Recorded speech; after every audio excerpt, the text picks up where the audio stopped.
How's it going, guys? I want to make this video because I want to talk about agoraphobia recovery and the mistakes people make and the mistakes I made on my journey. So again, just get straight into it. And the mistakes I made, I now look back in hindsight and think like, wow, there really was a way out of this, and if only I could have went through the resistance a little bit quicker, and maybe wouldn't have took me so long to recover.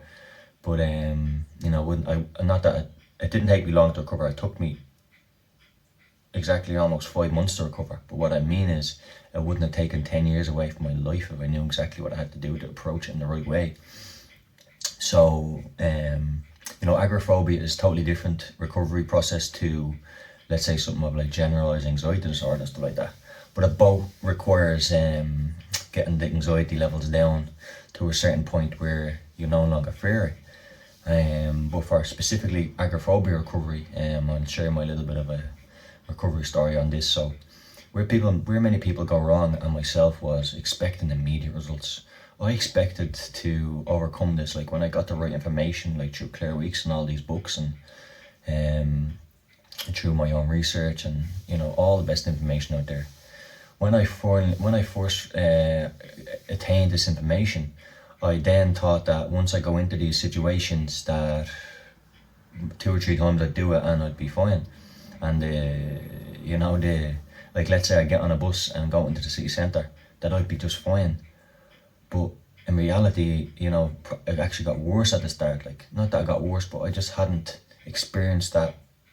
I hadn't gone into that panic in a long time, or that situation. So I spiked so much, and after I spiked so much, I found it quite hard to calm my body down, to calm my nervous system down, because I almost went into like a traumatic experience again of getting on the bus and getting on the train, and small simple things like that almost triggered like a big trauma response in me.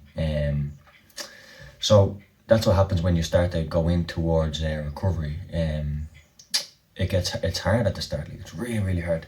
The resistance towards how you go when you go through that response, it's so debilitating. Why would you want to go into that the next day? And that's where my mistakes were. Like, I just said to myself, like, I'm not going. There's no way I can't. I need another week break, and I'd take a break for many days and many weeks. Then I'd go into it again, and eventually, then, like, after I'd do the exact same. I'd stop for a week. I'd go into it again. So literally within a 3-month spell, I went on a bus 3 times. A 3-week spell, I went on, let's say, a bus. Let's say my phobia was the bus. In reality, 3 weeks, which is 21 days, 3 days were exposures. You see where I'm going with this? So there's no way that my brain could relearn anything in that. It was just like, it was giving me experiences, that like, okay, I'm going in here, I'm exposing myself, and nothing's happening. All these thoughts in my mind, I'm going to drop dead, my legs are like jelly, am I going to collapse? It was giving me, I guess, positive reinforcement, or like, as just some sort of confidence that, like, okay, I've done that and nothing happened to him. I made it home safe. But to really and truly recover from agoraphobia, you got to do this almost as like you're, trying to relive again and living as normally as possible. And it's so difficult at the start. So you have to build that mental muscle and build that muscle back up of confidence and stuff like that. And that's where I used to go wrong. I used to do exposures very, very rarely, because number one, they were so traumatic, and number two was just the resistance toward it is just so crippling and so hard to get past. And that's why my mentor helped me out, which just, he constantly brought me into that. He was messaging me every day and, do this, do that. And some days I just felt like telling him to piss off, like, I'm drained, you don't understand. And in reality, he did understand. He went through it, and this is looking back in hindsight when I'm dealing with some clients, and I look back and I know I'm telling them the correct information, and it's just so difficult. I understand that resistance that some of the people are going through, and that they do need days rests and stuff like that, and because it's debilitating. But as a coach, my job is then to help people through agoraphobia, is to, okay, get your rest, get your day or two rest, but then every single day we're going at it. My mistake was with myself. I'd do an exposure, feel somewhat good after it, but be totally exhausted, and then I wouldn't do anything for a week. And my recovery went something like, as again I said, in 3 weeks, I would do 3 weeks, 27 days, I would do the bus 3 times, and you're not going to retrain the brain by doing that. You want to be doing that on multiple occasions for a long time. And over time, you think at the start that, the first couple of times that's so traumatic, you think that it's going to be always like that. It's not going to always be like that. It's not how the brain works. If you're going into it and doing it correctly, over time, the brain just understands that this is not dangerous. All these thoughts that I'm going through are just irrational. And the body has been under so much constant stress with all these chemicals flowing around the body. And we're so sensitive to all these chemicals because we're sensitized. And that process then can only be mended through going into these exposures, feeling this high intensity, and then over time then the brain finally understands that this isn't dangerous, and our levels will go from 10s to 8s. Then we're feeling a little bit better now, it's not as heightened, and then eventually over time, over a couple of months, it definitely takes a couple of months, the brain has relearned so much. Your confidence has grown to a level where you just never think possible. Where you were starting 5 months ago, 3 months ago, 4 months ago, 6 months ago is nowhere near the level of confidence you have now in your body. And then after that, then when you get to a stage where you're experiencing so little anxiety, your sleep's getting better, everything, it's like a domino effect. Just like the negative domino effect is anxiety, agoraphobia, low self-confidence, can't work, can't do this, can't do that. Everything is a domino effect negatively, that when we start to do it positively and we start to get on buses, anxiety levels lower, relationships become better, sleep becomes better, you're eating nutrition, you're going back to the gym, everything. It's a positive domino effect then.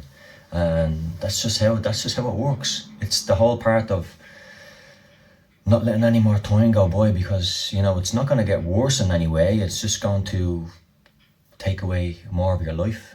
These anxiety disorders, and they never lead to any sort of mental collapse or any sort of mental health conditions like a schizophrenia or bipolar or anything like that. The brain just doesn't work like that when it comes to anxiety disorders and panic attacks. The panic attacks and anxiety disorders don't lead into any of that. It doesn't get worse than that. And the state of agoraphobia can only get worse if you become housebound. That's it. It does not get any worse than that. There's no mental collapse or mental, breakdown or anything like that. There's none of that. None of it happens. You just get the worse you get really depressed and you miss out on life. It's the worse it gets. So guys, that's tips towards anxiety, towards agoraphobia recovery, is that the first couple of moments that you try exposures are so difficult. You're going against the grain. You're going against something that you haven't done in many, many years, sometimes many months. And just think of the resistance. Think of how hard that is. It's so hard, and so hard to stick with it. But you gotta stick with it. You gotta also not be so upset with yourself that you're having a day where you're just gonna lie in bed and do nothing. But you recover from that, and you eat well. You do what you can throughout that day, and you go again. You gotta pick up more positive experiences than negative. And it's so crazy how discipline and consistency plays such a huge part in this, because you're really good at discipline. You're really good at discipline, but just in the totally wrong things that you're doing. You're great at being disciplined towards not going into things. That's a huge discipline, but it's just totally negative. You want to build the discipline in the positive areas where you're doing the total opposite of avoid. You've been very consistent in doing that. Let's be very positive now and very consistent and very disciplined in doing the opposite. Towards. And it's so simple in theory, but doing it is, going against that resistance for me was absolutely sometimes torturous. I remember sometimes when I went into the city centre after a long time, after a couple of years, I cycled in on my bike, and I remember just being in there, and honestly, I felt like I was in a war zone. I felt worse then. I felt like this was too much for me, this was I have a lot of unlearning to do here, but my life meant so much to me.